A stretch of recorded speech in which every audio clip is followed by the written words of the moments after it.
Ich injiziere es mir alle 2 Tage. Der Hype um Anfragen, gerade bei jungen Leuten, was generell leistungssteigernde Substanzen angeht, die teilweise auch illegal sind, ist extrem hoch. Gefährlicher als Kokain und das sind sich, glaube ich, viele Leute nicht bewusst. Eigentlich ist mein komplettes Leben wirklich ausgerichtet nach dem Ziel, das ich habe. In dieser Reportage geht es um das vermeintlich perfekte Körperbild, um Fitness und um Anabolika. Rund 200'000 Menschen in der Schweiz, vor allem junge Männer, nutzen Anabolika regelmäßig. Und die Dunkelziffer ist laut Experten um ein Vielfaches höher. Das Kritische daran, Anabolika ist nur illegal erhältlich und unter Umständen lebensbedrohlich.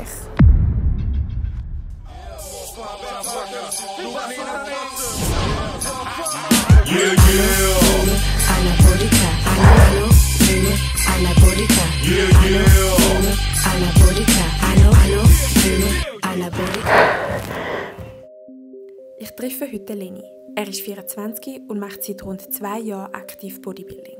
7 Mal in der Woche. Seit rund 1,5 Jahren konsumiert er zusätzlich regelmäßig diverse Anabolika. Für seinen Traum vom perfekt muskulösen Körper. Er möchte für die Reportage anonym bleiben. Über Anabolika zu reden, ist nämlich auch in der Bodybuilding-Szene ein Tabuthema. In seinem Fitnessstudio haben wir darum auch nicht filmen. Glücklicherweise haben wir ein Fitnessstudio im Raum Zürich gefunden, das sich bereit erklärt hat, uns eine Drehgenehmigung zu geben.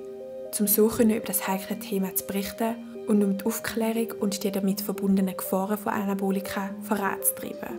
Ich frage ihn, warum er sich entschieden hat, Anabolika zu nehmen. Sicher mal die schnelle Regeneration ist sehr positiv, gerade nach einem harten Training. Ist man eigentlich am nächsten Tag schon fast wieder parat, um die gleiche Muskelpartie nochmal zu trainieren. Kraft. Es ist immer schön zu sehen, wenn sich die Kraft steigert. Ich brauche das einfach. Mein Ziel ist es eigentlich, so nah wie möglich an die Form anzukommen von Chris Bumstead. So ca. 105 Kilo bei 4 Gramm Körperfett in Wettkampfformation. In wie vielen Jahren kann ich jetzt noch nicht sagen, aber das Endziel ist, auf der Bühne zu stehen. Was bist du bereit, für das alles aufzugeben? Ich bin bereit, sehr vieles dafür aufzugeben. Vieles habe ich schon aufgegeben. Im Privatleben, ich muss mein Essen tracken, also einfach mal so kurz in ein Restaurant gehen, ganz spontan am Abend. Das funktioniert halt nicht mehr.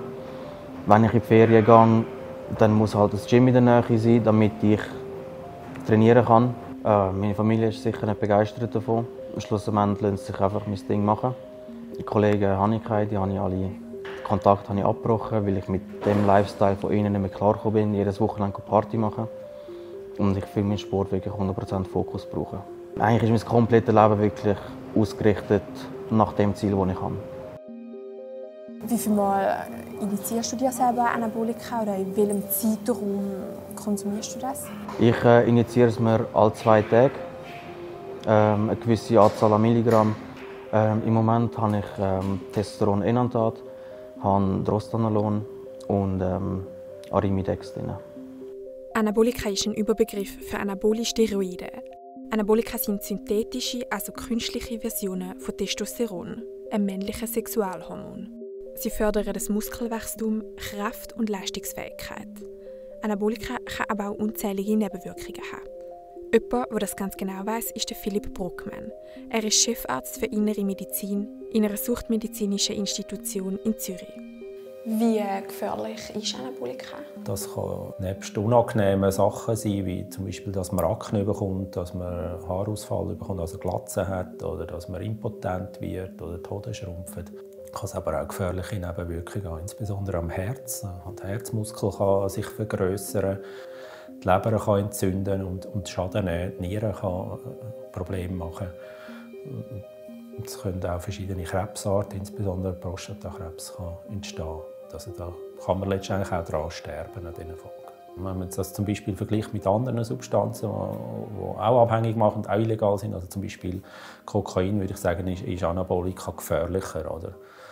Kokain hat auch Langzeitwirkungen und das kann auch gefährliche Wirkungen haben, aber dann auch die Vielzahl von der Wirkung bei Anabolika und auch das, was dann eben passieren kann, ist wahrscheinlich höher und gefährlicher als Kokain und das sind sich, glaube ich, viele Leute nicht bewusst.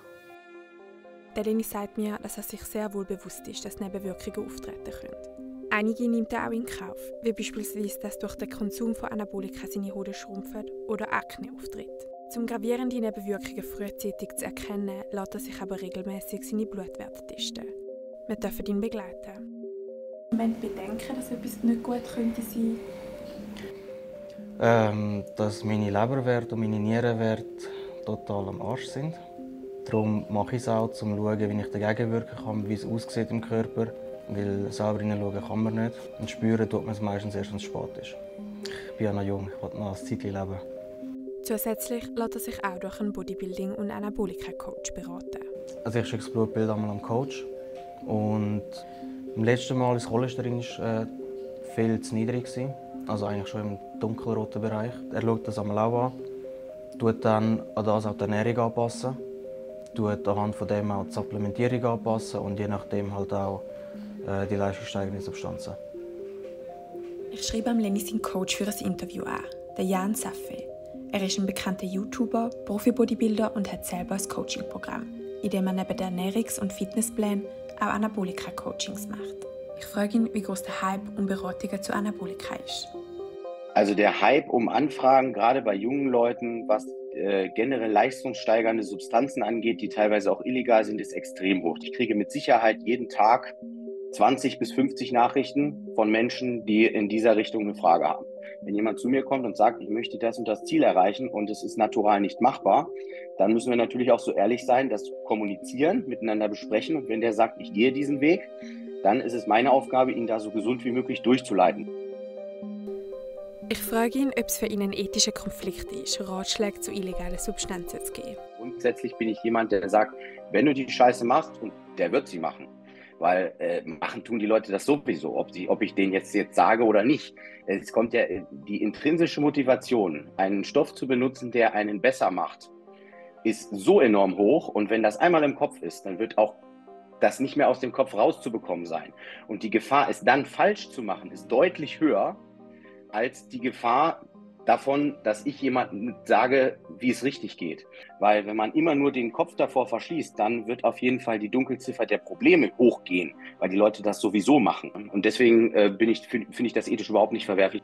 Sein Business boomt. Über 600 Klienten hat er ihn nach 2 Jahren beraten. Er sagt aber auch, dass er ganz klar davon abratet, sich nur anhand von YouTube-Videos für Anabolika zu entscheiden. Weil ein YouTube-Video ist immer eine allgemeine Informationsquelle und niemals individuell. Es gibt Dinge, die kann man, wenn man sie missbraucht, von denen kann man innerhalb von ein paar Minuten sterben. Da setze ich auch immer den gesunden Menschenverstand etwas voraus. Der menschliche Körper ist nicht dafür ausgelegt, mit 120 Kilo trockener Muskulatur rumzulaufen. Wenn das aber mein optisches Ziel ist, dann muss ich auch den Preis dafür bezahlen und sagen, okay, dann bin ich vielleicht nicht mit 85 tot, sondern schon mit 75. Wo bekommst du diese Anabolika her? Darüber möchte ich keine Aussage treffen. Okay. Aber gibt es in diesem Fall Möglichkeiten, auch in der Schweiz, um das hier lokal zu kaufen? Es gibt genug Möglichkeiten in der Schweiz. Das Bundesgesetz über Förderung von Sport und Bewegung sagt, die Herstellung, Einfuhr, Vermittlung, Vertrieb, Verschreibungen und Abgabe von Anabolika sind verboten. Der Eigengebrauch ist straffrei. Anabolika also auf sauberem, testetem Weg zu beziehen, ist praktisch nicht möglich. Es bleibt nur der Schwarzmarkt. Also ich habe in meinem Coaching noch nie jemanden gehabt, der gesagt hat, ich komme da nicht ran. Der Schwarzmarkt ist extrem groß und das sind auch teilweise richtige Medikamente, die von Leuten geklaut werden, die in der Apotheke arbeiten. Das ist jetzt die medikamentöse Ebene, die rein leistungsorientierte Ebene, weil es gibt ja auch viele Dinge, die keine zugelassenen Medikamente sind, die in unserem Sport benutzt werden, um die Leistung zu erhöhen, die vielleicht eher im Veterinärbereich eingesetzt werden, also irgendwelche Bullensachen oder sowas. Und diese Sachen, die werden dann meistens in Untergrundlaboratorien hergestellt. Das heißt, es gibt halt sogenannte Köche. Das sind Leute, die halt illegal sich die Rohstoffe meistens aus Asien bestellen, die dann hier haben und die praktisch zu Hause in einem eingerichteten Labor dann selber herstellen und dann weiterverkaufen. In dem sieht auch der Dr. Philipp Bruckmann dringenden Handlungsbedarf. Neben dem, dass durch die starke Kriminalisierung von Anabolika der Schwarzmarkt gefördert wird, sind auch den Ärzten die Hände gebunden. Beispielsweise in Therapieangeboten für einen begleiteten Entzug. Weil auch er macht sich als Arzt strafbar bei der Abgabe von Anabolika. Durch Anpassungen im Gesetz wird man so seiner Meinung nach vielen Betroffenen helfen. Würdest du von dir selber sagen, dass du süchtig bist? Ich bin sicher süchtig nach dem Sport. Nach Anabolika nicht. Ich könnte jederzeit aufhören damit. Ich würde einfach mein Ziel nie erreichen ohne. Bist du davon überzeugt, dass es natural nicht möglich ist, um ein gewisses Körperbild zu erreichen? Ja. Man kann nicht 120 Kg auf eine Körpergröße von 1,70 Meter bekommen. Mit einem Körperfettanteil von 4%. Das ist nicht möglich. Für Leni stimmt sein Anabolika-Konsum so. Anders sieht das Rahel und Dimi. Sie machen Natural Bodybuilding und sind gegen Anabolika. Neben ihnen treffen wir am Teil 2 von dieser Reportage auch den Dominik, der uns erzählt, wie schwer sein Entzug war nach 10 Jahren Profi-Bodybuilding und Anabolika-Konsum.